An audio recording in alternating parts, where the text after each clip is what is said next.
Welcome back to my channel. Today's video is unboxing. This is our extra gift. We got it from Verizon when we buy the phone that I have, the iPhone 16 Pro Max, and we have a free gift card. So Mike had a 200 free gift card, so we used the coupon to buy this earbuds at Verizon. It's a JBL. So let's check and look and just listen. Anyway, ayan tingnan natin kung maganda ang resulta nito. So tagdalawa kami ni Mike kasi it's $99. At meron siyang 200 coupon. So ayan, we both have each of these JBL earbuds. We haven't tried this before, this kind of brand. Siguro it's maganda talaga kasi I've seen a lot. And before we order, we also read some of the good comments, and there's a 4-star or some 5-star, I guess. So ayan, i-open lang natin konti pa konti. Usually our earbuds is not expensive, yung Anchor brand. There's a lot of brands, but we just want to try the JBL. So ayan, it's hard, naka-stick talaga siya. So this is part of my gift for my birthday also, and then kang Mike naman is for Father's Day kasi for this month of June. So tag-iisa lang kami para sulit. O ayan, nakuha ko na siya. And I don't need any more instruction because easy lang naman mag-Bluetooth. Bluetooth lang naman talaga ito. O, tingnan mo. Very, very light. And it's kinda nice. So, tingnan natin. O, JBL. Famous talaga ang JBL lately. I've seen a lot. Ayan ang charger niya. It's a Type-C charger. Yan mga instruction dyan. So I don't need to kuan. Hindi ko na kailangang mag-read niyan. Ang dami. It's basic lang din naman. Just connect and whatever. So ayan. Kayo na, bahala kung magbasa. Basahin nyo lahat. Basta ako, hindi na. So, that's the charger. Ang liit, and very short lang siya. Pero, I have another, yun ang earbuds at saka extra earpiece, rubber earpiece, kung kasya depende sa, sa laki ng tenga mo.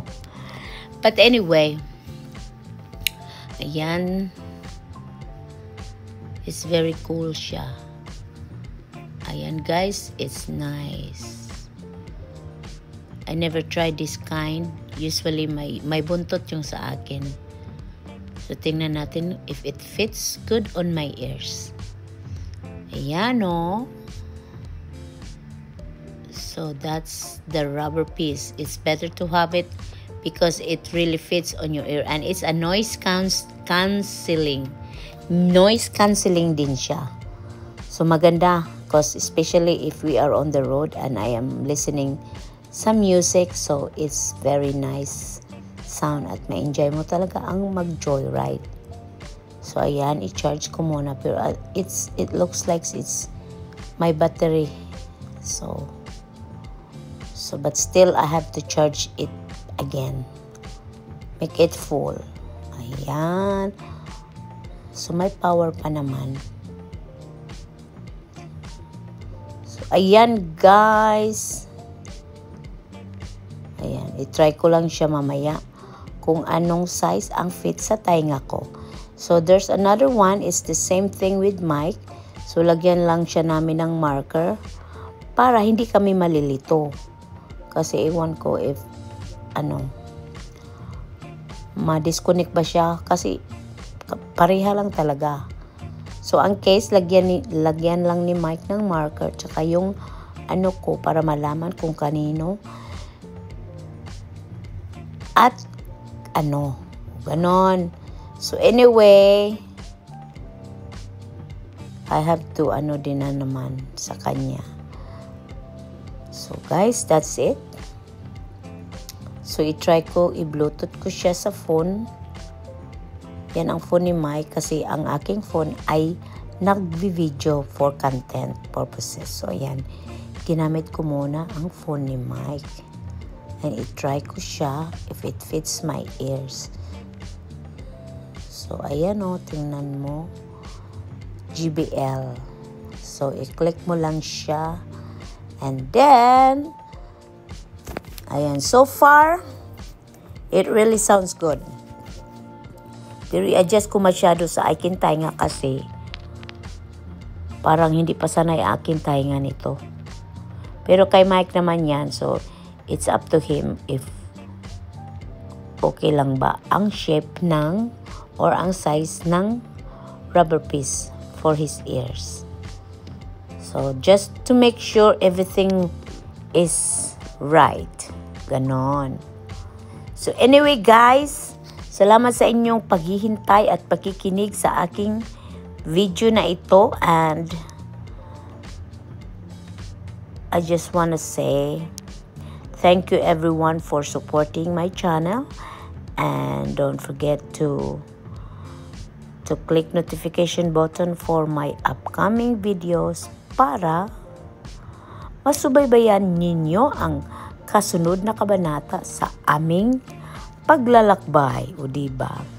Not just riding, but I have some extra charot-charot din. So, ayan, making sure it's connected.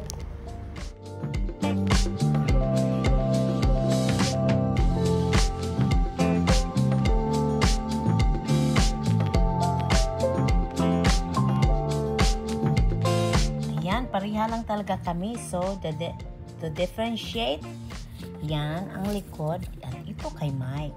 May sticker lang siya. Nilagyan niya ng sticker. Tapos, ito namang sa akin. So, tingnan mo. Tingnan natin. Ayan, kay Mike. Puti ang sa kanya. Mine will be black. Kasi sanay ako sa old head earbuds ko na ito. Sanay lang ako sa old earbuds ko ng rubber piece na ito. So, pinalitan ko na lang. Pinalitan ko ang puti para easy lang siya. Kasi I have to break in nga. Pero, mas prefer ko ito kaysa itong white na bago. So, this is for Mike. At ito ang sa akin. So, alam namin kung kanino. Ganon, easy na. Kasi pareha lang naman lahat. Malilito na. Saan sa iyuhan? Ganito, ganyan. So, that's it, guys.